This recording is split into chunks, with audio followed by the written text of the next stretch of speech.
So let's talk about getting into your first flip. And number one on the list, I have learning the market. When I say learning the market, I'm meaning knowing where in your market you want to invest, because you see a lot of people investing out of state or in places that they don't live.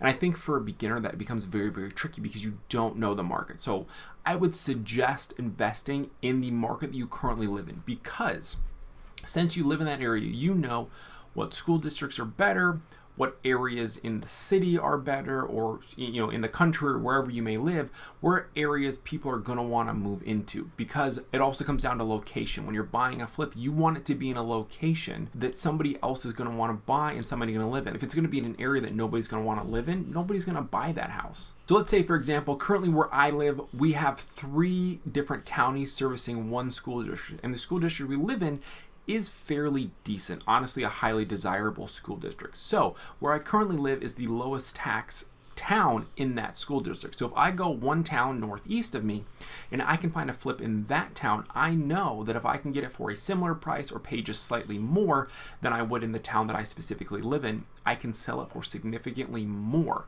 just because it's still in the highly desirable school district, but the town is slightly nicer because the taxes are higher. And that's why knowing the market is very important. I'll give you another example, another personal example to me. So where we currently own our rental property, it's in a good school district, but honestly, if we were one school district to the left, it would be even better, because the west side is even more desirable, which typically means higher rent, higher resale value, and things like that. But if I was one school district to the south of where the rental property currently is, it really wouldn't be that great, and honestly not a desirable location. So a little bit about why I'm comparing this to school districts is because if you think about when you have school districts that are less desirable, you typically have lower income per person, the rent's lower, lower taxes, higher crime rate. And when you're coming to a short-term speculative flip, you want it to be as desirable as possible. Honestly, currently in, end of May, June 2021, when I'm filming this video, the market's basically white hot across the entire country. So you might be able to get away having it in a slightly less desirable location just based on the market. But keep in mind, with the flip, you're not planning on holding it, and the market could shift anytime. So you want to make sure to be insulated. So some ways you can get to know your market a little bit better: you can drive around, you can look on Zillow and see which school districts are rated highest, you can look at crime rates, and you can just start looking at properties. That's how you learn your area. And as long as you're familiar with it, that's the first step. So the next step is how to comp a property. I'm not going to go super in depth in this video because it's going to make this video extremely long, but I did post a video about how to spot a good deal in real estate. I'm going to go ahead and link that right up here. So if you have not seen that, I encourage you to go check that out, because that's probably, I think it's a 10 or 12 minute video on how to specifically comp out a property. And I actually pull up properties and comp them out and what is a good price for that. So just a brief overview on how to comp a property. You go ahead and look for properties that are under market values, where there's a quote unquote wedge in that property, meaning that you're looking for properties in like $150,000 neighborhood that you can pick up for $70,000, $75,000, $80,000, put $10,000, $15,000, $20,000 worth of renovation into it, and then sell that property for $150,000. And honestly, it's a lot simpler than people make it seem. Like there's a lot of moving parts, but once you've done it once or twice, it's actually very simple, and it's a very similar process. It's basically you just rinse and repeat it. So next I have is start learning construction. And not a lot of people talk about this, but it's very important to know your numbers. And I don't mean like just calling builders and getting fake quotes on what things are actually going to cost, but just spending some time at Home Depot. And honestly, if you buy your first flip and you're planning on doing most of the renovation, because honestly, you're gonna save a ton of money by doing a lot of the project yourself if you are fairly handy and if you have the time to do that. But let's say, for example, you call a plumber and they want $800 to replace a toilet. Well, it's not worth $800 to replace a toilet. You can get a cheap toilet at Lowe's or Home Depot for $90, $100, and then install that yourself. It could take you a little bit of time, but there's plenty of videos out here on YouTube and just on the internet. With all the access we have, anything becomes accessible. So, you should know that contractor wanting to quote you $800 for a toilet is extremely overpriced. Maybe they put in a slightly better toilet that's, costs about $250. But I mean, realistically, how much should it cost to install the toilet? They shouldn't be billing you an extra $500, $550 to install this toilet.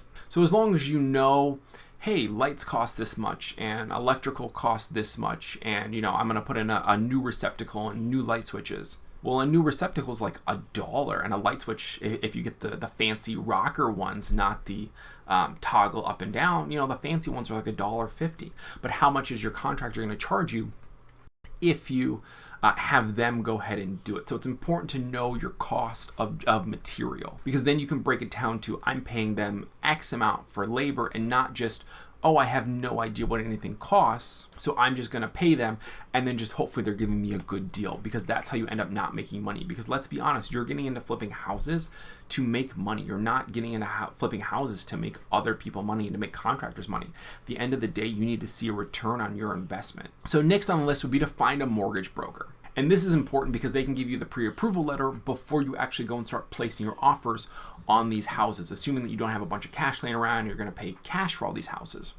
So if you don't know the process of, buying a house, like let's say this is your first house, you're still living in an apartment, or you're 18 and you're just starting to get out on your own, and you don't know anything about buying a house or the steps involved. I made another video, 6 steps to buying a house. I'm going to go ahead and link that right up in here. Make sure to go check that out. That is a more detailed video than I'm going to get into now. Like I said before, I can't get into everything and every little nitty-gritty step in this video, or this video would last forever. It would never end, basically. So getting a mortgage broker that you can get your pre-approval letter, and that way when you go to a realtor and they're showing you houses, they know that you are ready to go and ready to place an offer. Also, if you get a good mortgage broker, they can have a suggestion on a good realtor for you to use, and that's the next step, is finding a good realtor. So finding the right real estate agent that actually invests themselves is important, because you're spending your hard-earned money and time investing in real estate. It's also important to surround yourself with people that see real estate as a good investment. Also, they'll have a lot of contacts, like a good mortgage broker. So like, let's say you didn't find one in the last step, or you just ended up not liking the one that you were actively using. They can have another suggestion. They can have a suggestion of a good accountant.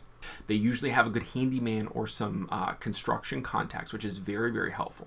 And finding that one really good realtor that has all these contacts and invests in real estate themselves is going to open the floodgates to all these other opportunities, not only with like what I mentioned before with mortgage brokers and Candyman, but they're also going to get these deals before they even come to market, or they're going to see them, they're going to come to market, and they're going to call you and be like, hey, I know you're in the market for something like this, because this is going to be for them, not necessarily like, oh, I'm going to buy a $400,000, $500,000 house, and then maybe I'll call you again in 6 or 7 years. They're going to be, hey, I'm going to do a bunch of smaller deals for you, but we're going to be working on volume, because you're going to buy it, and then 3 months later, you're going to sell it. So they're basically getting double the commission.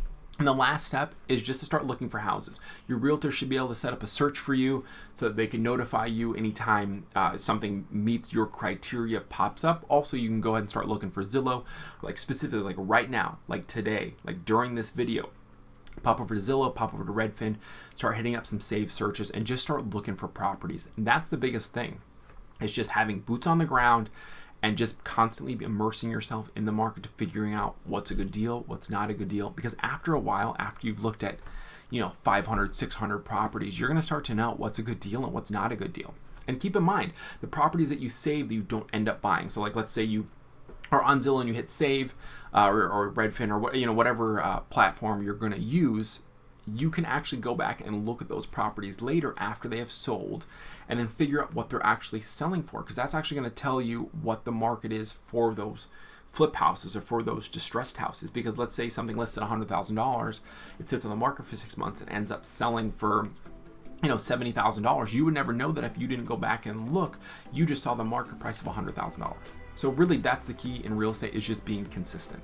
So again, if you want some background knowledge on some more detailed topics, make sure to go check those videos in the link. How to spot a good deal in real estate, which deals with comping out properties, and 6 steps to buy a house is also listed above. That way you get some more in-depth tutorials on how to actually do some of the background nitty-gritty bits. But anyways, hopefully this was helpful. I'll catch you next video.